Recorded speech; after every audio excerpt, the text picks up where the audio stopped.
So we talking about sports. We're back with another MLS minute, and we're gonna have a little surprise for you guys at the end. This is the Los Verdes Austin FC podcast. Richie, Ben, how are you guys doing tonight? We have another 3 points to talk about. How's you guys' weeks going? It's going good, man. We're here. It's Friday.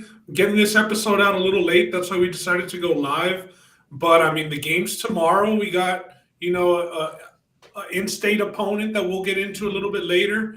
Vacation starts for me today, so I'm looking to enjoy the Verdes tomorrow. Some college basketball, some UFC. I mean, tomorrow's going to be a great sports day, and the Verdes are going to top it off at night.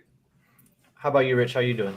We're good, man. Excited. Our team's looking great. We're on the come up. Granted, we had that one little setback, but offensively, we're starting to take shape. So I'm excited.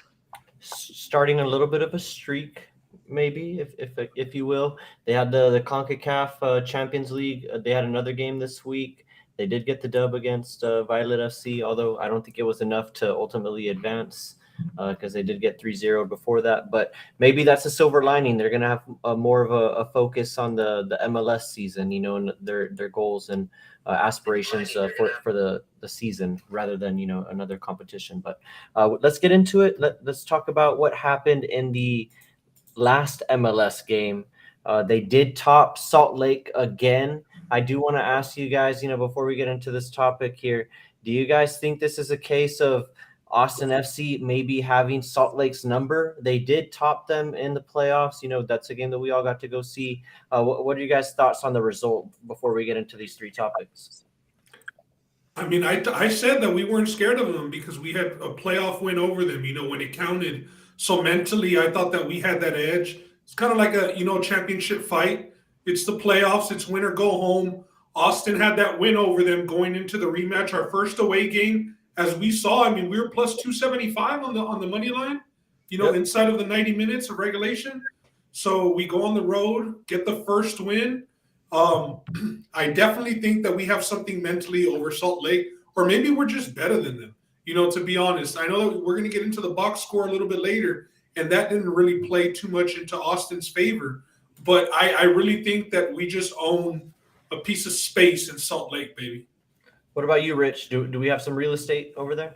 Oh, definitely, man. It looks like we have their number. We finally look like we're putting it together in the attack. I'm really excited. We should work on some set pieces. We're having some issues there, but we're starting to take shape, man. Our fullbacks, our midfield, they're looking good. Definitely coming into form. I can say from watching them, there's a little bit more fluidity about them. So definitely good to see that throughout the course of the game. But without further ado, let's get into the topics. And I wanted to talk about this one because we've been talking about this guy's merit. He's a young gun. Owen Wolf gets his first brace, his first MLS goal. Richie, what are your thoughts on Owen Wolf? Does this make him a deserving member of the starting lineup? I think he's solidified that he is worthy of a start. There's a lot of calls about nepotism because he kept starting his games. He started in front of the ring. A lot of people saying that he didn't deserve that spot. He's starting to show people why he started. So, Ben, do you like this young gun? I know you liked the other guy, Kip Keller, who we talked about a lot early on. I don't know if I liked him. I wanted to support him, Roland. Okay, I see. I've sent a little bit of a backtrack, but I'm just saying, on that train. I was on the train of, hey, let's not pull the rug out from completely under this guy. Okay. I don't like him. I wanted to support him. It was one game. I love that. It's great. We fixed it. All right. I'm a fan, baby. I'm a fan through and through. Verde hasta la muerte. Anyways, this isn't just the coach's son. All right. He's showing why he deserves to be on the field. Preseason, I mentioned to Rich that in the midfield, I thought that he was gonna be playing decently in the midfield. First game, those question marks were there, right? Obviously, we had question marks about everybody because we had lost to an expansion team. I think that the team's figuring it out, gelling, connecting, getting into form. It's early in the season, but here we are. We won another game. Wolf scored his first career goal. Even in the game against Violet FC midweek, he looked pretty good in that game as well. So I think that, a lot of these questions that we had preseason, not necessarily just with the back line, because, there was a bunch of questions there and there still might be some, but in the midfield, how was Wolf going to do, coming in, starting for the captain, like Rich mentioned? He had big shoes to fill, and it looks like the potential there for a 2-year-old, right? Because this kid should have just been graduating high school if he wasn't doing the whole soccer academy thing. So, I mean, yeah, bro, I like what I'm seeing. I think that we might have something here with these young guys, these unforeseen heroes that we've had this season. Yeah, and let's get on to the next one. Gallagher, the other guy that was able to earn a brace for us that, we scored our goals often and early. We got the 2 goals in the first half. Gallagher, he got another brace. He scored in the last MLS game against Montreal. He scores again here against Salt Lake. Another guy that's, talked about whether or not he should be in the lineup. What are y'all's thoughts on Gallagher going forward? Yeah, I'm a big fan. I think he's shown his worth. I think he's exceeded expectations, and I think he deserves a start, especially with how Rigoni's been very subpar, very mids, as they say.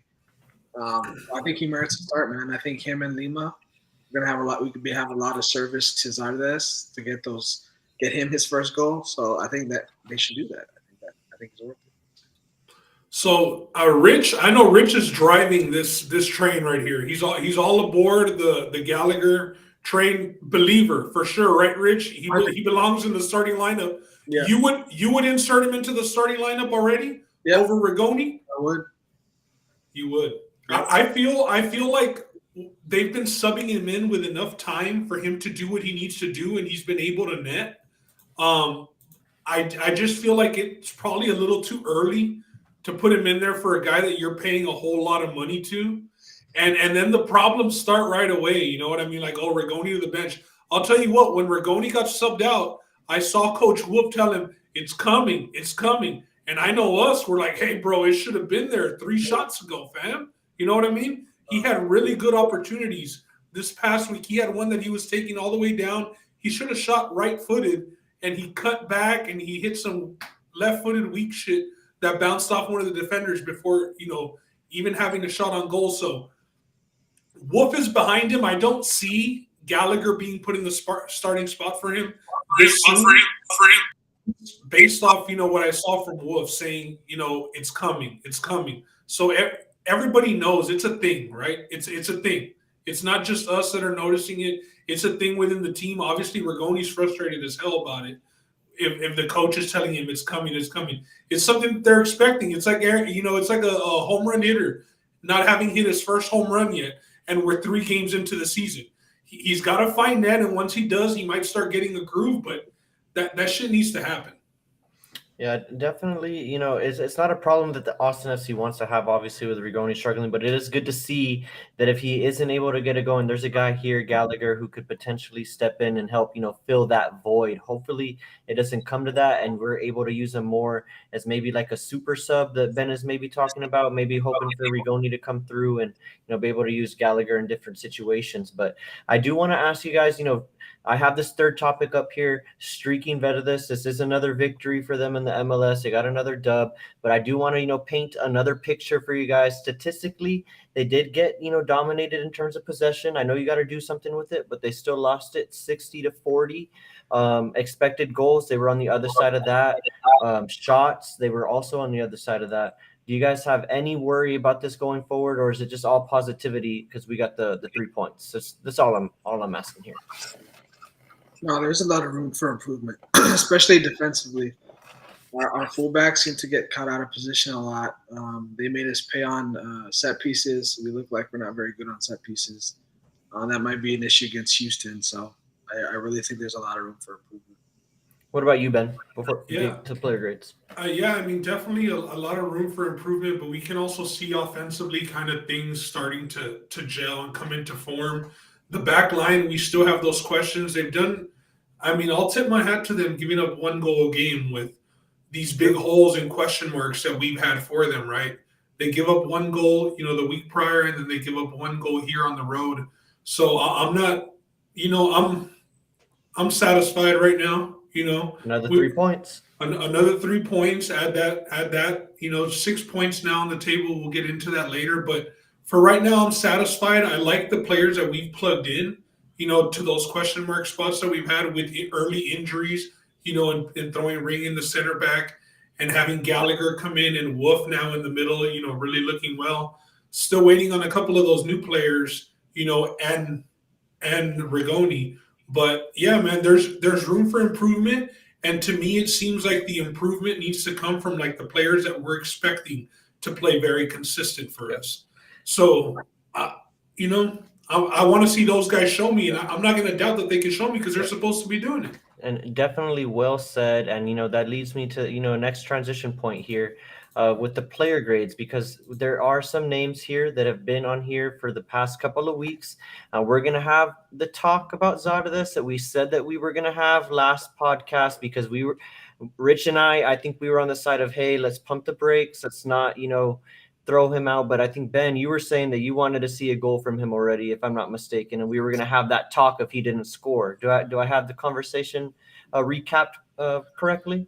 Yeah. Tick, tick, tick, tick, tick. I mean, come on, bro. This is another guy that we're waiting. We're waiting against Violet FC. I know that we don't really talk about, other leagues besides the MLS as far as their matches, but how does Zardes not score against that team, bro? I mean, come on. In neither game, he doesn't score against them. So, yeah. I mean, I know that we have Urithi and he came in late. He also hit the post on one of his shots late. I know that it was a lot of pressure, regardless, from Austin, but he still gets shots on goal. As far as Zardes, I mean, yeah, he's a big guy. He's attracting attention. But as far as, scoring opportunities and all that, it's not there, man. And I know that we paid him a lot of money, and it's kind of, if I'm willing to wait on Rigoni, why am I not willing to wait on Zardes, right? That, it doesn't really make sense. But this dude is a striker. That's his position. That's what he was brought in to do, nothing but score goals. And he's had one shot hit the back of the net that he was offsides on. Other than that, nothing's been close. So, yeah, I'm at a D. I'm ready to give him an F, bro. If we don't get a score this week, fam, I'm whistling at him, Roland. I'm whistling at him next week live on the pod. So I was going to ask you, so you gave him the grade for the game. Are you willing to, throw out a grade for the signing yet, or are you just going to wait a little bit more before you get that second grade? I don't want to get that negative. Okay. Bro. All right. So Rich, so what's let's just say they're correlated. Oh, all right. I like that. Rich, are you on the same page as Ben here before I give my grade? Yeah, man, I got D+ for him. At least he holds the ball up well. I'll give him that. Yeah, I got to give him a D. Didn't do much with his possession when he did have it this past game. So not much more to say there on Zardes. Hopefully he's able to come through in this next game before we start giving him a grade for the signing, and we start giving him, starts calling it a bust of a signing. Hopefully we don't come to that, but there's still time and he still has the talent. So we'll see. Who do you guys want to go through next? Do you want to go left to right, or do you want to pick somebody out from the next four? Ben, do you have anybody? Let's not be too negative. Let's go with Ring, bro. All right. Let's not do two negatives. What's your grade for Alex Ring? For Ring, I'm gonna give him a B. I think that he could have had an A. He had one kind of slip up where he tried kicking it back to goal and he kind of slipped. And I forgot who it was in the middle that had to recover for him. But aside from that little blunder, I think that he's been pretty strong for us on the back line. So I'm gonna give him a B. Definitely room for improvement, but he's finding a home back there, and he's giving those guys some confidence. What about you, Richie? Man, Ben and I agree on this one. I got to give him a B, man. He's looking great. He's solid. He's providing that sense of calmness in the back line, the stability. He's giving the back line the confidence to be able to go forward because he knows that he has coverage. So I think he looks great, man. Him and Bison they're looking good, man. Looks like we're all correlated here with our grades, and we even got Josh here saying that he likes him in the back line rather than in the mid, solidifying the back for Austin FC. And I'm gonna have to give him a B too. He was active with his touches. He had a lot of passes. He was accurate in that regard. I didn't really give it away too much. So definitely good things coming out of Alex Ring. Now let's go to the next guy. Rigoni. I know we don't want to talk about being negative, but Ben, what's your grade here? Another, guy that has a decent sized contract for Austin FC. No, we don't want to pocket watch, but fact of the matter is there's only so much money you can spend on these players. Some money's allotted to him. What do you guys think about his grade? Yeah, and we don't want to pocket watch, but there's going to come a point where we're going to have to keep it very real, and we don't hesitate to keep it real here. Are we talking about sports, Roland? So we might have to put the GM's face up here and start asking some real questions, because Zardes and Ring, both guys, big signings, big guys that they brought in, and so far, neither guy has netted. I mean, these are two of probably the top 5 paid players on our roster. Neither guy has scored a goal. That part I'm winging, but I would imagine that they're 2 of the top 5 paid players on our roster, besides Drusi, Fagundes, and then you got to think it's them too, right? So they need to produce. Getting no goals from either guy, and the opportunities that Rigoni has had way better opportunities than Zardes, So for that reason, I'm going to go D-. I can't give him the same grade as Zardes because this man has had looks. I don't even want to count the Violet FC game into his grade because I would have to go lower. But just based off the MLS grade, I'm going to go with the D-, bro. And like Rich, talking about a guy that we're going to talk about in a bit, Gallagher, he's up here also. Hey, one of those guys might be left standing up here on these player ratings going down the line, and right now it's not trending well for Rigoni. What about you, Rich? Are you on the same page here? Oh, yeah. Rigoni, while he has looked better this last game, he looked active. I mean, the guy can't finish. I think he's in position, Rich, but you got to finish. Yeah, he's got to finish. He's missing that finishing product. I mean, it's just a big disappointment, man. He looks better, though. Looks like he's, he needs to get that 1 goal to gain confidence, but I have to give him a C-. Yeah, I was going to say, I won't go all the way and give him a D. I'll give him a C. I know he hasn't scored yet. We're still waiting for that to happen, and it's coming. Hopefully it does for him, but he was active. He's created some chances. Still hasn't seen it go into the net, though, but going to give him a C. At least it's not all negative for him out there on the field. He is still being active despite not scoring, so you still like to see that. Now let's go to Stuver, the goalie. We haven't talked about him yet this year, but he did have 5 saves this past game against Salt Lake. Definitely clutch for the Veterans down the stretch. Richie, what are your thoughts on Stuver's play throughout the season and against Salt Lake? I mean, Stuver's been one of the main reasons why we haven't been leaking that many goals anyway. So I'm a big Stuver fan. I think him and Ring, they look like they have a good partnership as well. He's been really solid for us. He has great reactions. So I'm happy with Stuver. I give him a B. What about you, Ben? Yeah, I agree. I'm going to go with a B. I agree with him as far as not leaking goals because, like I mentioned earlier about that back line, only allowing 1 goal over the last 2 games. One goal a game, right? And with all the question marks that we have in our back line, Stuver's been a big part of the reason why we've only allowed 1 goal each game and been able to get some wins. So I'm going to go with a B as well. Really, really good leadership guy to be back there. I feel like the team really respects Stuver. I know that it's been it was his dream to play for Austin FC. That's like his Real Madrid in his mind.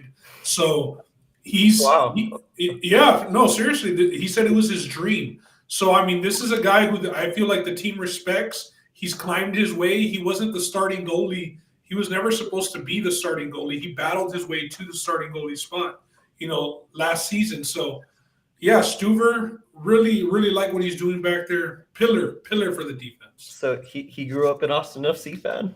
No, bro. He meant. I'm sorry. I'm just laughing at that. I'm not saying he grew up an Austin FC fan. I know. I'm just laughing at being silly. Don't listen. Nah, Roland. What are your thoughts on his grade? Are you giving him? Oh, my bad. You already gave his grade.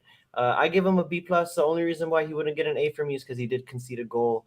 And excuse me for being silly. I just had to ask because, he said he was like his Real Madrid. Austin FC's only been around 2 seasons. It's just one of those. I mean, he said it was his dream. Yeah. I added in the little flavor of Real Madrid. Hey. I love this guy. Yeah, no, I get what you're saying. I'm just being silly. Rigoni's second highest paid player on the team, bro. There you go. And what about Zardes? Third highest player. Okay. You see, even when I'm spitting, just freestyling, it's facts, baby. Ben's These guys gotta perform. Yeah, man. If you hear whistling at the Q2, you know where it's coming It's from. me. Now let's go to the next guy. I have a feeling we're not going to be whistling at this guy. We're going to be clapping for him. He's been holding it down for Austin FC the past 2 games. Gallagher, are you guys going all the way with an A here because he earned a brace? Ben, what are your thoughts? Yeah, I mean, I think that we got to give him an A just based off consistency. You know, he scored. I don't know if it's in every match, but at least in 2 of the 3 matches. And like we said, as a sub, so I'm going to give him an A, bro. I think that he's a really bright spot. By season end, I do feel like he will end up in our starting lineup somewhere. You know, I don't know what's going to happen with Rigoni if he doesn't end up producing, whether it be by trade or bench, whatever it may be. But Gallagher, really, really positive. Big positive for the Verdes. So I'm going to give him an A. Man of the match. What about you, Rich? I got to give him an A. A lot of positives, especially going forward. I will say I'd like to see some more from the crossing department because I know that he can cross him in there. But then, man, going forward, man, we look real dangerous with him on the wing. So I'm all for Gallagher showing up. He shows up in big games and big moments, and he showed that he deserves a spot, man. He deserves a chance. It's an interesting note. I noticed he didn't have a cross this past game when I was looking at his stat line on the box score. He's got no faith inside of this, man, finishing. That's why. Maybe that's what it is, but, you know, I'm going to follow you guys here. I'll give him an A. Not going to be negative on Gallagher. He scored twice. He's looking good for the Austin FC Verdes, so I'm going with an A here too. Let's get into this week's matchup. I know we got this podcast out late because there is a game tomorrow. We need to talk about it. It is against the Houston Dynamo. This is part of the Texas Cup or Los Tejas Cup, whatever they call it nowadays. Austin FC, they are the rightful winners of it last year. They are the reigning champs, if I'm not mistaken. So they have that to fight for. They're going up against the Houston Dynamo, who hasn't registered a win in the MLS yet. And yet Austin FC is still an underdog on the money line in regular time at plus 175 to Houston Dynamo plus 135, and a draw coming at you at plus 245 on the 3-way. The overs have been good here, over 2.5 at minus 140, and draw no bet Austin FC plus 105 to Houston as a short underdog at minus 130. I know we talked about it last podcast. Austin FC has had some struggles away from Q2.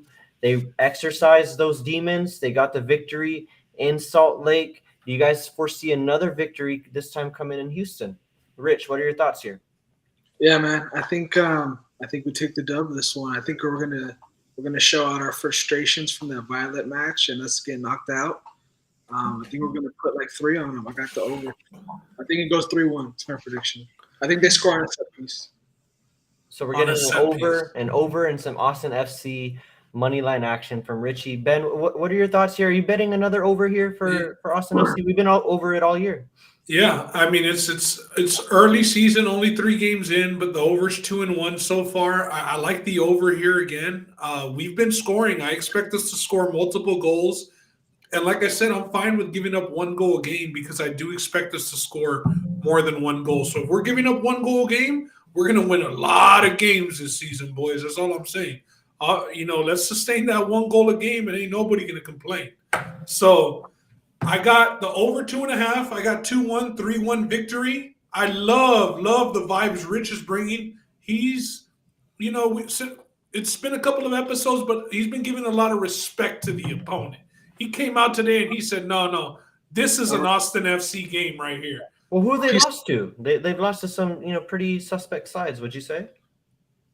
Yet to win a game. Yet to win a game, right? 0-2, 2-0 loss to Cincinnati. And prior to that, who did they lose to? They've only played 2 games. Revolution put 3 on them. 3-0. And mind you, those are pretty decent teams. I know. But so are we. And but so are we. So this is where we need to show it, and we need to come out 2-1, 3-1 victory. Love the overs. That over 2.5.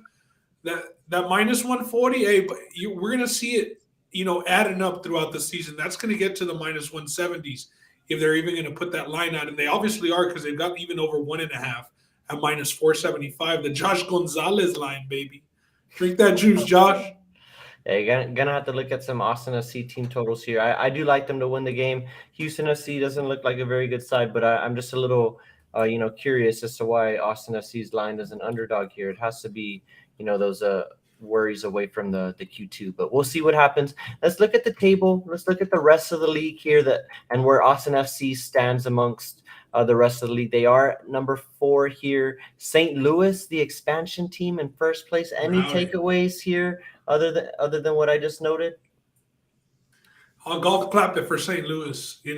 Well, we tipped our hat to them when they beat us week 1. And I mean, look at what they've done, bro. 3-0 for an expansion team. They're above LAFC. LAFC had I believe that they did. I think that they lost this past week. Oh no, they won. So they're 2-0. They haven't played 3 games yet. St. Louis has. Austin has played 3 games as well. There is a couple of teams that have only played 2 games, LAFC and Houston as well. So yeah, we're sitting at 4. Let's get another win, and we're going to stay in that top 4. Yeah, Rich, what about you? What are your thoughts here as you look at this table? I think we need to see how it goes with Seattle and LAFC, man. I think those are our main competition right there. I think they both look good as well. I know Seattle dropped one. Seattle lost. That was surprising, bro. Yeah, I think we look good. I think we're looking good, and compared to those teams, we're comparable. We still have a lot to work out. So I'm excited for this season. Where does St. Louis end up, Rich? To you? I think they finished 4, man. 4? Okay. I think they finished above FC Dallas. I think they make the playoffs. They're solid. They look well coached. Their press is giving opponents trouble. They're going to make mistakes. So they're solid. And a lot has been made about their fan base coming through and being clutch. They're going hard, bro. They're going hard for them. Exactly. That's what I'm trying to say. Yeah. They're very comparable to the Austin fan base. And, I'm not trying to be a homer, but the Austin fan base, like, you see videos on Twitter and they go hard, bro. I have people that I follow in different states, Atlanta or whatever, and they follow MLS and they tweet Austin FC videos just talking about the culture that Austin has for the Verdes. St. Louis, I mean, this might be the best thing that happened to them since the Cardinals. Yep. So. Yeah, not so much on the negative, but I am curious to see where the LA Galaxy is going to end up. I know they're one of the teams that have only had 2 games played thus far in the MLS, but they're usually a side that's near the top of the table. So interested to see where they end up. Is Vela still with them? He's LA. He's SC now, right? Or LAFC? Yeah, he's LAFC. Yeah. The Galaxy don't have. They have. I think they have Chicharito. Oh, that's what they have. Chicharito. There you go. But they're trash, to be honest with you. So you're saying Chicharito's trash, bro? And so you foresee LA Galaxy staying towards the bottom of the table, Rich? Yeah, I think they might. They might be in danger of missing the playoffs. I think. Wow. Okay. Well, that's something to keep our finger on throughout the season and see where they end up and see whether they miss the playoffs or not, like their NBA counterpart, the LA Lakers, whether or not they're going to be making the playoffs. Well, we'll see. But they seem to be, turning Lakers things around. That win tonight. Yeah, they're turning things around. They're looking good. And any parting shots here on the table, and any thoughts for the game tomorrow that you guys want to get off your chest before we stop talking MLS and we get to the the little surprise we talked about in the beginning? No, bro, just really excited to watch the game. Hopefully, this streak keeps going to 3 games and we come back with another 3 points next week. I fully expect to win, though. I'm going to be very disappointed if we lose. A tie, I'll be disappointed as well. What about you, Rich? Any parting shots? Yeah, man, I think Zardes gets on the board. I think he gets his first goal of the season. I think Rigoni gets an assist. That's all I'm thinking right now. All right, I'm going with Zardes to score a goal too. I've been saying it the past 2 games along with Rich, but let's stay on that train, Rich. I'm there with good you. Vibes, baby. Good vibes. Out of this to get a goal here, and hopefully we can give him a better grade. I don't, we're gonna keep him up there because obviously we're gonna have to talk about it if he doesn't score a goal. So hopefully he's able to score.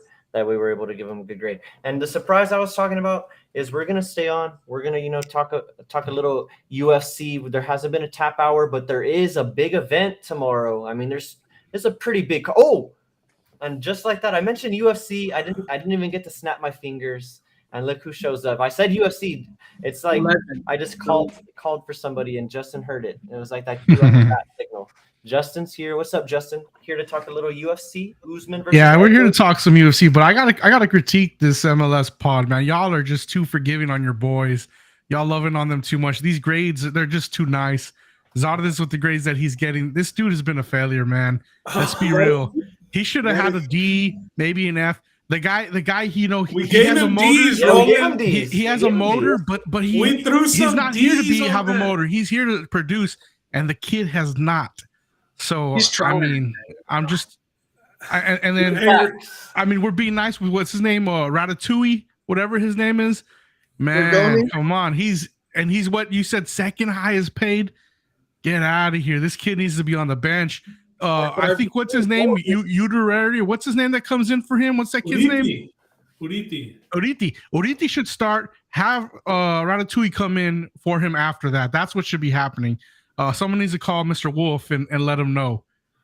Well, Justin, I mean, we I closed like out it. Coming in with firing. Coming in firing. with Zardes or Rigoni scoring a goal or getting an assist this tomorrow against Houston. I know you've been watching. You still like what you're seeing or no? Yeah, I do. I didn't get to see this Violet game, which I think that what they want 2-0. I heard there was some like controversy as far as, they waved off a penalty that should have been a penalty and maybe they should have advanced. I like what I'm seeing. I really love the way Apple has been producing the show as far as the graphics go and the culture. Ben was talking about Austin FC's culture. It comes off the screen when you're watching an Austin FC game. I think that's what's really keeping me in. The fan base is like solid and I like it, man. I didn't think I was going to be this into it because, I've always been into the European leagues, but MLS is, there's a change for me. I'm into the Verdes. What do you think about the level of play? Do you think it's looking a little bit better than what you expected? I think that's why it you didn't is. watch it though, right? Yeah. That's probably why you didn't waste your time with it because you thought the level of play just really wasn't that good. I thought it was going to be like way off, but I can see some of these MLS teams keeping up with some of these Liga MX teams, Yeah, there's some So it was fluidity way there. better than what I thought it was going to be. Or that French league, that Farmers League. That was one of my turnoffs too. Don't go down that road again, Ben, because Richie will put you in another. Put you in a He'll put me chokehold. in- Put you in a yeah, chokehold. He'll put me in that Tasmanian So devil. let's talk some UFC, Justin. What Well, are I do your got some initial slides here thoughts, while we're man? here. Ooh, you did prepare some Oh, slides. yeah, Oh my yeah. goodness! You told me you weren't gonna do it. You wanted a freestyle. I wasn't, Let's but do then it. I was listening to some of the pod, and I was like, let me just put up some slides, just the main event and the co-main to talk about. UFC 286 in London, guys. If you're watching, this card will be going a little earlier than usual, so keep an eye out. I think the prelims are as early as 11 a.m. or something like that Central. It's a pretty early start. So let's get into this banger of a co-main. I mean, you're talking about two dudes who love some violence. Justin Gaethje, he has one of the higher significant strikes per minute, but the only problem with this fool is he takes an even higher amount. This is going to be violence. Ben, what do you think? Are we in for a treat with this fight? Well, when they made this fight, it was going to be awesome. Yeah, I mean, we haven't seen Justin Gaethje be in a bad fight, bro. So this is for sure going to be a banger. We got another guy who's just pure stand up and is going to throw it with him. It's going to be nothing but stand up. I don't see this going all 3 rounds. It is a co-main event, so it'll only be 3 rounds. I think we might see a late first, somewhere in the second round stoppage. Definitely don't see it going to the decision. Yeah, me too. I mean, the line is like Fiziev minus 205, minus 215. So, 12-1. Here we see it. We saw that Bobby Green fight turns me off, bro. Because he went to the deepest of hells with Bobby Green. Bobby Mean Green. I mean, we're not talking about a Hall of Famer here. We're talking about Bobby Green. Bobby Green took him to the darkest place he's ever been. And I think that there's levels. You hear me talk about levels. Justin Gaethje is that upper echelon. It was going around Twitter this week, his UFC record. It's not the greatest. It's not the greatest record, Roland. I think he's like 6-4 or something like that. Very questionable when you break it down fight by fight too. When you look at it, but go ahead. But it's been against nothing but champions, former champions, title shots. I mean, this is one of the few guys. Yeah, one of the few guys that got to fight Khabib. We see Charles Oliveira. It's been guys that have been able to take him down when he does stand up. I think only Dustin Poirier got the best of him standing up. So Eddie Eddie Alvarez. Yeah, Eddie Alvarez. But wars, bro. So tomorrow I expect it to be a war. He's a dog in this He fight. is. Yeah. He is a dog. Yeah, I thought, yeah. But that's he's right, also a dog Yeah. in the fight, you I'll know. cut you off there, He was a double entendre. Statistically speaking, Yeah. a triple, quadruple entendre. That's a Pun that's a intended. sophisticated rap right there. Yeah, that's sophisticated shit, bro. Only me and KRS-One understand these bars. But I got Justin Gaethje at dog odds, bro. Give me Justin Gaethje. I'm fading the hype. You know, Fiziev, he's gonna come out wearing that little hat, looking all cute and shit. Nah, fam. The cage is gonna close. This is gonna be the toughest competition you've ever been in there with. Gaethje's gonna touch him. Gaethje's gonna touch him. Yeah. Roland, I want you to look at Fiziev's last 5 here, Roland. And I'm going to ask you to compare him with Gaethje's. What do you like? What stands out of Fiziev here between these last 5? What name is really popping off the screen? You know, probably just RDA. But to RDA? me, you know, the thing that I was going to go to with Gaethje is, you know, looking at his last 5, they are much better names. Yeah. Don't get me wrong. But his victories are against Cerrone. Let's be real. Yeah, let's Tony be real. Ferguson. Be real Let's again. Be real. Mm-hmm. Michael Chandler. I mean, let's be real. I mean, I'm just saying. Oh, you're fine. But- I mean, you know what Chandler does. It's a one-trick pony with him. And so to Ben's point, though, with the Bobby Green thing and Fiziev and there being levels, I always agree with that. And I'm always on that side. It's just for me, Justin Gaethje right now, I think there's a lot more pressure on him going into this fight because to me, he's at a fork in his career. He's been that guy who's fighting the upper echelon, but he's also been the guy that's losing to them too, because he also lost to Dustin Poirier and he also lost to Eddie Alvarez. Mhm. So I mean, but he does have some victories sprinkled in there against James Vick, Barboza. You know, some good names there, right? I mean, he's gotten some good dubs there, right? But Fiziev, to me, if he can, you know, avoid, you know, going into the waters that Gaethje can probably get him to, and if he does get there, maybe shown that he's, you know, improved in his game. I just like Fiziev as a striker a little bit more than Gaethje. I know that sounds crazy, but to me, Gaethje, while he is, you know, thought of as being one of the most or one of the better, you know, stand-up strikers, he also gets a little sloppy. And I just think, you know, once you get to this level and you get a guy like Fiziev, I think he's going to catch him. So I think the guy that's going to get finished is going to be Gaethje. I think y'all are tripping talking about the names. You see the 2 L's. It's Oliveira and Yeah, I know, but both of those guys would have smoked Fiziev, bro. Those guys would have made Fiziev. Gaethje got smoked in those fights. I mean, Facts, he did, but Fiziev it's no different. It's not like, I mean, it's, you know, relax. I got Fiziev in here. You know, Gaethje is violence, but he does take a lot of violence to give it.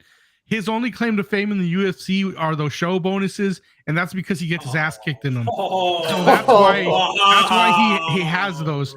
And I think the real winner is going to be us because we're going to see violence.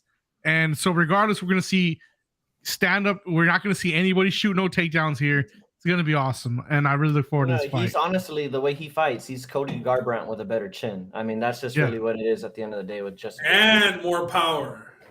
Yeah, okay, sure. Yeah. Not just a better chin. Stop hating. All right. Yeah, I'll be a little hating there. I'll no, y'all are hating heavy. Not too much. And tomorrow, I don't want to hear no shit. After Gaethje knocks his full out, I don't want to hear no shit about, damn, Gaethje's the truth. Nah, fuck that. No, I'm definitely not going to say Justin Gaethje's the truth. Right, good. You don't have to worry about that with the loss. That's not happening on my end. I won't say that. Let's move on to the... You know, what do you even call it when it's a third one? It's not the rematch. It's the rubber match. Is that what they call it? It's that trilogy. The trilogy. We got Leon Rocky Edwards, the champion. I don't know why the graphic has Usman with the belt, but that's the way they did the graphic. And, you know, Usman's coming in as the favorite here. We're going to look at Leon, very much in form. As we all know, the shin to the head, the knockout. He won knockout of the year for us. Pretty much in form. The Bilal Muhammad issue, I think it was an eye poke that stopped that fight. Got rocked against Nate Diaz, but dominated the majority of that fight. And then you see RDA and Gunnar Nelson. Gunnar Nelson will be on this card as well. Moving on to Usman. super informed, the champion, defended, put his name in the upper echelon of the welterweight division for quite some time here. Colby Covington, Masvidal, who's ass, Gilbert Burns, who's good, and Masvidal, who's ass again. Only lost to Leon Edwards here. Ben, tell me, what do you think in this rubber match here between Leon Rocky Edwards and Kamaru, the Nigerian Nightmare Usman? I think that a mistake will not be made this time. I think Usman was cruising to a victory last time out. I think that, I mean, I know that it's in Leon's backyard. I was listening to an Ariel Helwani interview, and Ariel has a thing where he says that as soon as a guy wins the belt, they automatically get 20% better. Just off of the confidence, the aura, just now they know that they can do it, and they just think that they're the baddest. So do I think that Leon, and it makes sense, right? It's got to make sense. You might always have those doubts when you're not the champion and you're challenging, but when you were in as deep as waters as Leon Rocky Edwards was in his last fight, and then you bust that leg kick, out of your bag of tricks, and I'm not even here calling it the F word. He busted it out of his bag, right? Because it was set up, it was nice. It wasn't a miracle. He knew what he was doing. He was down in the fight. It was his only shot. Calculated last, 30 seconds of the fight. But that will not happen again to Kamaru Usman. I do not believe that. I do believe that Usman is better than him, both, mentally in the octagon. I believe that he's better than him physically. I mean, injuries aside, I just think that in a fight, I think that Kamaru Usman, he might not be the best at, wrestling, boxing, whatever it is, but he's just, his IQ and his just well-roundedness makes him, in my opinion, the total package. This was a guy that I really never thought was going to lose the belt. I thought that he was going to retire the champion, bro. And here comes, Leon Edwards with the head kick from hell and drops him out walk-off. No follow-up shots, nothing. So Usman wants this one back. Gaethje's going to set the tone. We know that they're teammates. After Gaethje wins, Usman will go out there and new, baby. And new. All right. Roland, what do you think here? I agree with, everything that Ben said. I'm going to cut to the chase. Yes, I'm going to go with Usman. But the thing that I'm thinking about here is while, the guy gets 20% better while he gets the belt, I do agree, he did it. There's that sense of belief in himself now that, he can do it again. So there is that, boost to him, if you will. But the thing that worries me about Usman, before I get into what I like about him, is the fact that, he got knocked out. And, if you haven't had that happen to you like that, I mean, is there a sense of doubt that creeps into your mind? I know Ben talked about Usman being, the ultimate, mental, warrior, if you will. He has a strong mental game. And, leading up to this fight, I think I was on the podcast with you guys. I was on Usman too. And I said all of the same things. He's the guy that you trust in there. He's going to do the right thing. He has a high fight IQ. He's not going to get himself into trouble. And that's why it was so surprising that he went down the way that he did.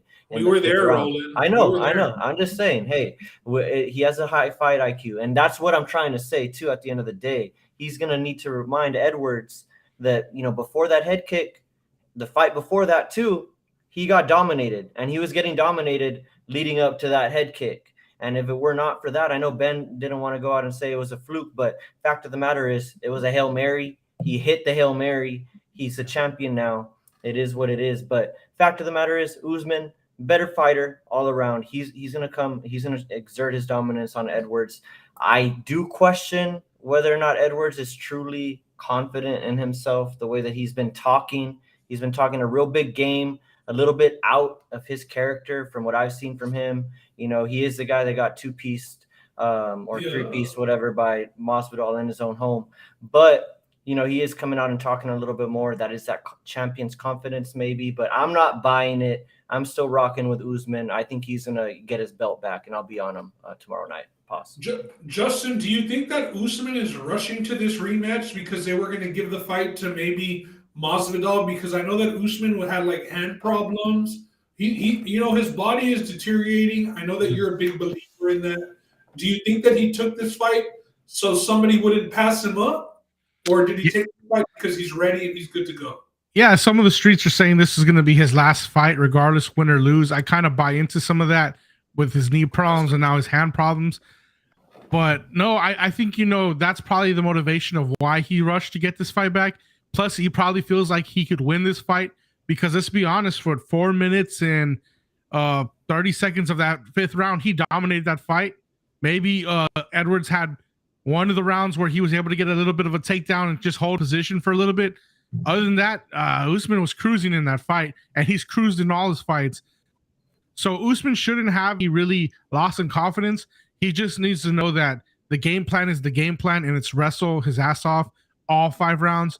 Don't play patty cake and feel like you're all world, because anybody can get got. And I think it's a lesson that he will learn. The dude's smart, high IQ. He's not going to take that for granted. I don't think we're going to have an issue where he's going to try to stand and correct that problem standing. I think we're going to see a lot of ground game from Usman, a lot of ground and pound. And I think it's going to be dominance. I think it'll be like, in the 50-45 range where he's just exerting full dominance to get the championship back. And I don't know, he might leave the gloves on the ground after the fight, but he's going to win this fight. Hey, Justin, the tournament has been treating me well so far. I know we're only 2 days in, and shit can go south quick, but I was telling Roland, I feel like tomorrow, I just want to, lay it on Usman, and, not have to worry about the juice, just because I am confident that he'll win.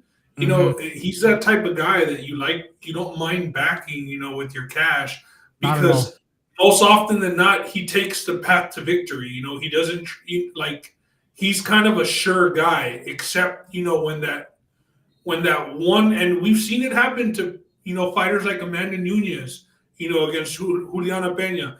We just saw it happen to Valentina Shevchenko, another person who we never thought would probably lose that belt. You know what I mean? A lot of people thought she would just retire the champ. So it's happened, and we've seen them come back. We saw Nunes come back and dominate Peña part 2. This is what this is going to be. Yeah. I think that this is what Usman does. I feel like, he's good money.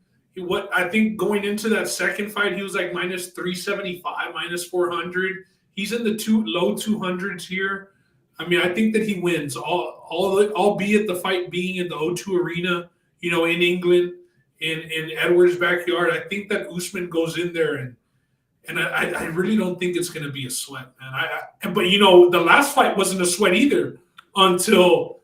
But I think it'll be a sweat. I think it'll be a sweat because you're going to be anticipating if that knockout's going to. Now that that's happened, right? Yeah, you kind of know that it's. Yeah, exactly. You know that it's. So do you think Leon comes diamond kicks? You think he starts diamond kicks early? Nah. He'll get taken down. I'm just saying, that he knows that's his path. Because other than that, he got dominated. Let's be real. He got dominated up until the boom shot. That's why I'm saying all the talk that he's been throwing out there in the media is a little confusing for me. I mean, he's coming out and saying convincing himself Usman doesn't punch hard. That's why I might be a little confused. Is Usman gonna come out there and try and be like, hey, you really don't think I punch hard, and come out there and try and knock him out? If there's a little mind game like that. It's just one of those that's what things. He wants him to do is stand with him so he could take advantage of it. Or maybe he's been in there with Usman, for damn near an hour. Or what is it, 50 minutes? Yeah. And maybe he just hasn't gotten dropped by. Has he gotten dropped by Usman? I don't know if he has. But I mean, I see that reverse psychology as well, because it would be best for Leon if the fight took place standing up, right? Yeah. He really doesn't want to wrestle, even though he did take Usman down, for that one round in the second fight. So maybe some mind games. He's really not good at it. I mean, Leon Edwards is that guy who's good at fighting. He's not very marketable, to be honest. That's why it took him so long to get the shot, too. Facts. He was a guy that had to wait a while. But also maybe he had to wait a while because he had already fought Usman. So maybe that played into it as well. Yeah. True. Right? So had he lost that second fight and Usman, until Usman lost the belt, he would never see another title fight, bro. He's going to get dominated. So I just got to ask you, how about that surprise today, seeing Colby Covington weighing in? I mean, no one was talking about that at all. I mean, I kept thinking, who's the backup? Are they going to ask Gaethje or Fiziev? By some chance, if one of them falls, they go up? I mean, I never saw, who the backup was going to be. Oh, it was Colby Covington. I like it. It shows that Colby, despite all The that first talk time I that seen him outside the Masvidal thing. yeah, and he has been quiet outside of the Masvidal thing, but he is usually a guy that likes to talk a lot of shit. But it just goes to show that guy he's about it, and Shows he's ready up. to go. He's ready to go. He'll show up. Who- Like who- some of these guys that don't make weight. He's there. I really like. I guess this is a new thing where they always have a backup right now. Yeah. Who would you have thought was going to be the backup fighter? Is it something that even crosses your mind, or like, oh shit, you just saw it on the timeline? Because I saw him weigh, and also they brought the curtains out, all the shit. Well, the backup fighter, to your point, Ben, don't you think that somebody that's deserving of a title shot? So to your well, I was thinking like you would think maybe like a Chimaev. well, yeah, right? but you threw out a guy like Bilal though. Bilal that's Muhammad. that's a guy That's a guy who deserves. And so that's where I'm going with that. Like so do you think Covington is still that guy that can step in and get a title shot? Is kind of what I'm going with, or I just feel like what are we gonna do? Covington against Usman part 3 when Usman's already beat him twice? Like that shit's old. I figured that they would have got it. And They did it for Holloway, so they probably could do it for him too. And no, but also I get that, bro. But like you expect them to make weight, right? Especially yeah, like of course, Leon but you still and gotta Usman. have. I get that. Reasons. So maybe that's why they like, okay, maybe Colby. Usman's hurt still. Okay, Colby, go I guess ahead. What I was trying to say too at the same time is just that there's some guys that unless they have a fight ready to go, they're not in shape. Yeah, that's what I'm trying to say. Yeah. No, I feel you. I think that they're just throwing Colby a bone. I don't think that this is a fight that you're ever worrying about weight. All right, Colby, come on. All right. Hey, just like he'll shut the fuck up for a month, fam. It's a $50,000 bone for him just this to show is the up same and make man weight. who's been heckling Dana White at blackjack tables, bro. So, all right, Colby, go ahead and weigh in. Here's $50K. Go shoot a couple of videos with some chicks that you paid off the street and just shut up. Yeah, I felt bad. I felt bad for the girl that was in his video today. This is just a promotion video on Instagram. She was in a bikini, and they're in London. It's got to be freezing. Most of the time he's like in Miami or something. I'm just saying, I felt bad for her. Does he provide that, or is that like the chick brings her own? It might be my bookie providing that maybe for the ad. I'm not sure. I know you always got that my bookie shirt, but any other thoughts on this UFC card that you guys have other than this Usman? We'll finally get to see the tough winner, Juliana Miller, open up the card. We haven't seen the other tough winner, Usman's brother Mo Usman fight. I know he just disappeared, bro. Shoulder surgery is what he's had. I think that's what he's out with right now. So I'm kind of looking forward to seeing her fight because I was pretty big on her. She was very entertaining. And she was like the big sub expert, right? Or no? Yeah. But she's like a little bit toxic. She was very toxic on the show, and that makes for good TV. Tóxica. Juliana Peña style. And Tóxica. Yeah. Tóxica. Gunnar Nelson, Brian Barberena's the should middle be of the crazy fight. I got Gunny closing out a parlay, man. I parlayed him with Kentucky. Brian Barberena didn't look that good last time, and he won. It was against Lawler, but yeah, I was gonna say I was on Lawler in that fight. Lawler almost had him out of there. Lawler almost had him. He did. He just wasn't the same guy. He's a lot older. Yeah. But have you guys? Marvin Vittori's on the card also. Yeah, that does not excite me at all. Because his opponent is just a finisher, bro. Marvin Vittori's pretty boring. So who's he fighting? Roman Dolides, however you can say that. Well, I mean, I saw somebody was pointing out that Marvin Vittori, he's the guy. He's only lost against the top of the top. I mean, Adesanya and Whitaker, right? Yeah. Never been knocked out either. Yeah. So I mean, he's a solid guy. But have you guys been watching this tournament, Ben? I know you were talking a little bit. We got a little bit of time. Justin, I gotta ask you though. I know we're in a little group here. We did our little brackets. Arizona going down for you. Did you have Purdue? No, I think I had Purdue winning today. I think everyone did, right? But I don't think I had them that far. That bracket I did maybe like 5 minutes before the tournament started, so I was kind of rushing on my phone. Disclaimer. My boy let off with the excuses. And I did pick Arizona because I was like, you know what? No one's won from the West in years. Let's try Arizona out. There we go. Okay. First day, Arizona always gets me too. They always get me. Ben, I saw there was a few Texas picks in the bracket. I think Mondo and Ben were on Texas. I have Texas against Duke. I have Texas playing Duke in the final, bro. I have Duke, Gonzaga, Texas, and somebody else in my final four. It wasn't Arizona. It wasn't Purdue. I can pull brackets probably. Let me see if I can. But yeah, we've seen big upsets. I mean, we saw Virginia go down. We saw Arizona go down. Today The we see a second 16 ever, to 1. Yeah. the second ever 16-1. And I think this year, more than any other year, I think it's just because we're seeing this happen because there was no clear-cut team that was head and shoulders above everybody. Like there's no team that you can point out and say that even Houston, with how dominant they were, getting 32 wins in the regular season, you can never say that there was like this team that was gonna run away with it. There was some people that thought that maybe Kansas shouldn't have gotten the overall number 1 seed, losing to Texas twice out of 3 games and losing the Big 12 tournament title game. Obviously, Houston lost their tournament title game to Memphis. Yeah. So that number 1 seed, like you said, like there wasn't, and everybody's known Purdue was a fraud. Like people, they got a 1 seed and not want they didn't win their tournament, and they got a 1 seed also. So I mean, as far as the 1 seeds, we see Houston with an injury and then another injury to another player. So I mean, Texas, it's setting up for Texas. It's setting up for Duke to make a run too with Purdue out now. If Duke gets past Tennessee, they'll meet with Kentucky, like in the Elite Eight, and that'll pretty much decide whether they're going to be playing in the big game or not. So I think for me, what I overvalued was the Big 12 quality. Iowa State going down and West Virginia first day going down against Maryland. I just thought they were going to be a little bit better. I knew the Big 10 was going to be bad, so I didn't stay with them. But man, I thought the Big 12 would be a lot better. SEC did a lot better than I thought. Let's see what my Final Four is real quick. Yeah, I have Alabama, Duke, Texas, and UConn.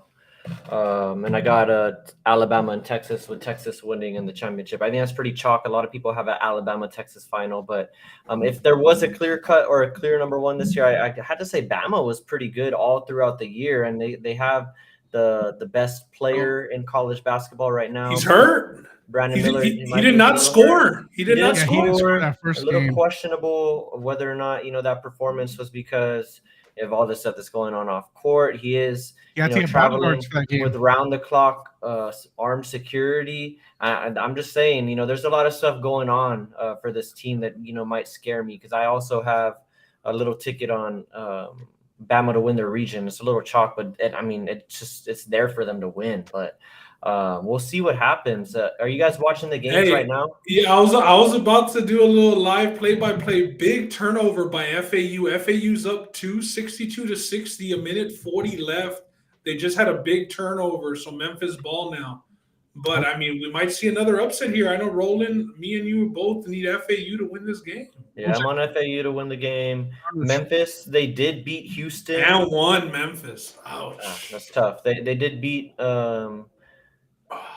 Memphis. Memphis beat Houston in the AAC championship game. I mean, Sasser didn't play that game, so Memphis did come in with that 8 seed, being the conference championship tournament winner. But I just didn't think that they were that consistent of a team, like in the half court, to beat FAU. I saw a couple of their games this year, FAU, and they have some pretty talented shooters. They got some playmakers, but Memphis, they're always known for their elite athleticism, and that's still the case here, and that's always going to be the equalizer at this stage, if you don't necessarily have the skill.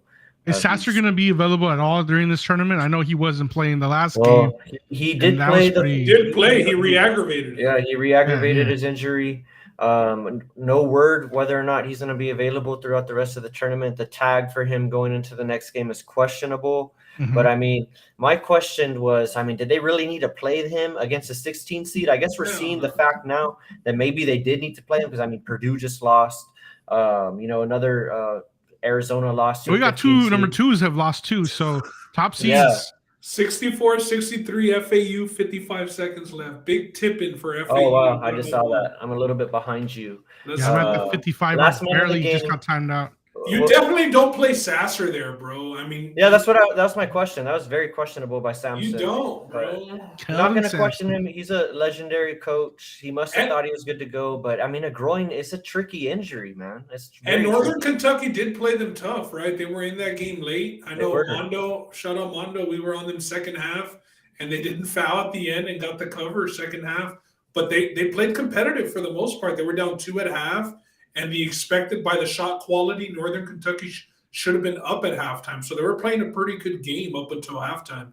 Houston, like I said, I mean, it sucks that they're injured, and especially with the final being in Houston and them being considered for the overall 1 seed, it was shaping up pretty good for them. But man, this is a Texas division.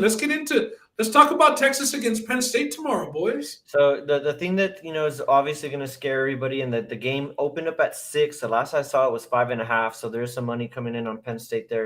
Penn State's they're the best 3-point shooting team in the tournament. I think that no one shoots it at the clip that they do, and no one hits it at the clip that they do. This is a team that can get hot, and that scares you in the tournament. They play a 5-out style. They hardly have anybody in the post. It's usually 4 out, 1 in, or all 5 of them are out. The backup center that they have, 90%. I listened to a stat in the Big Ten tournament, 90% of his shots were from 3 this year. So this is just a team that chucks it, right? So that scares you. But Texas, to me, they, even with what happened to Beard and him, leaving the program in the season, they got their coach. They still play an elite brand of defense. Yes. They still have good guard play.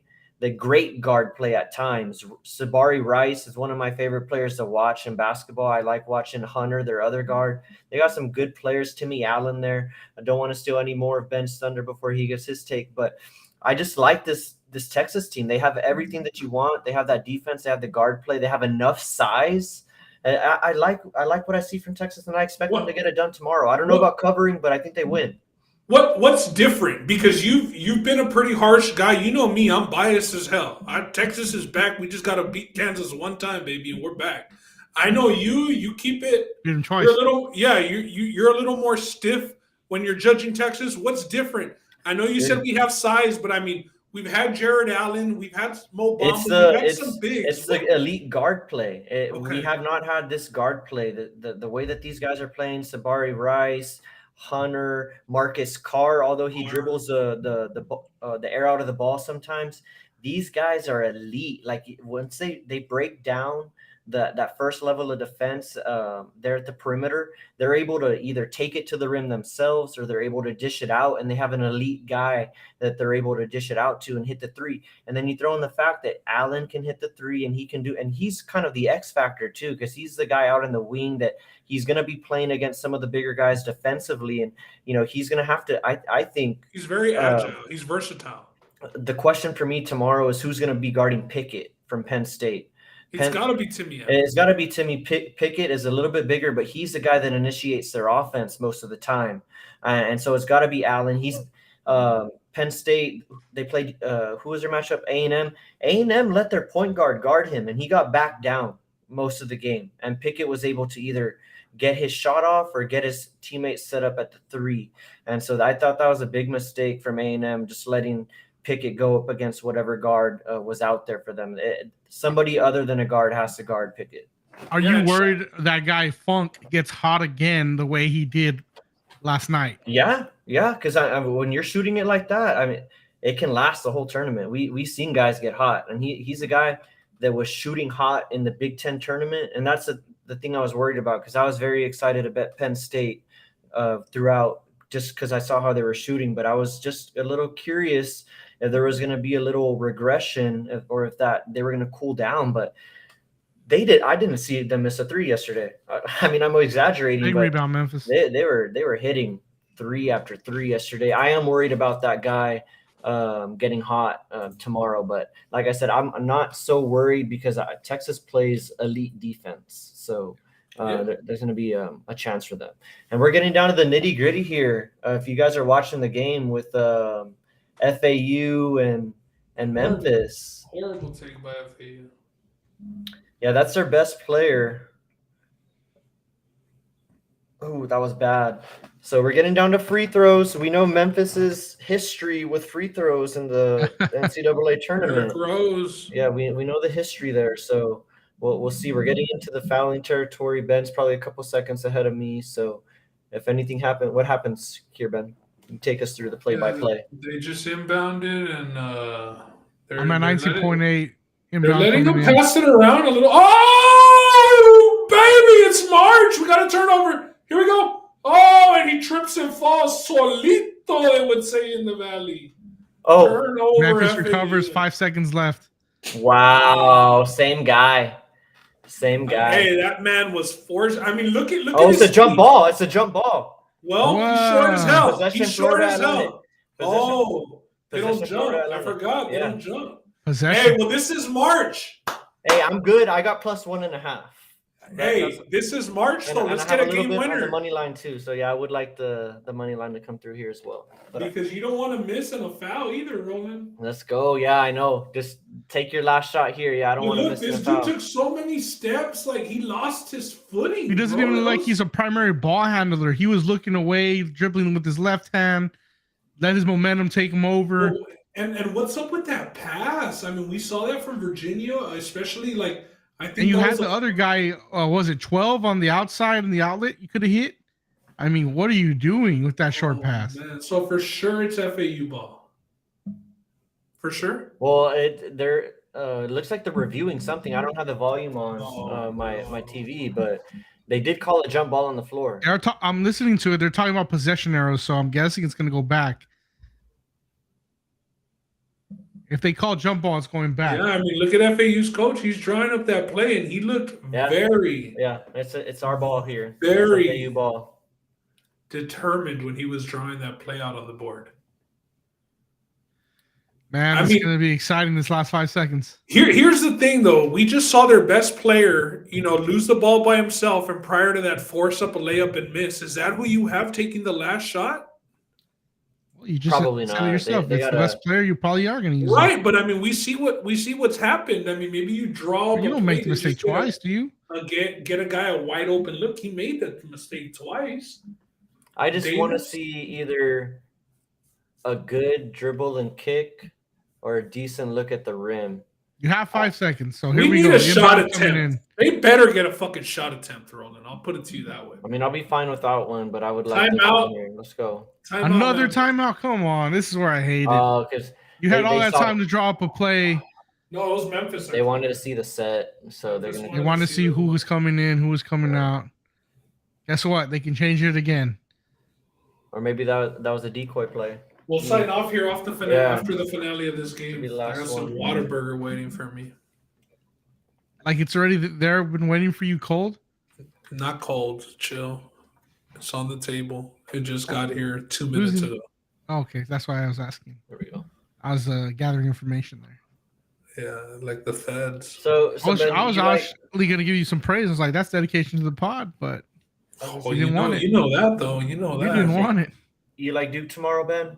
Love Duke tomorrow. That's the only play that I'm like really confident in tomorrow besides Texas. But you know me, I don't really like messing with that many points. Yeah, Well, I have well- a rule of thumb. Like if it's 3 or less, I'm looking at the money line most of the Yeah, time. but Texas is 5.5. Yeah. So you got to put Yeah, it in a parlay or something. That's what I'm saying. Like, All right, here we go.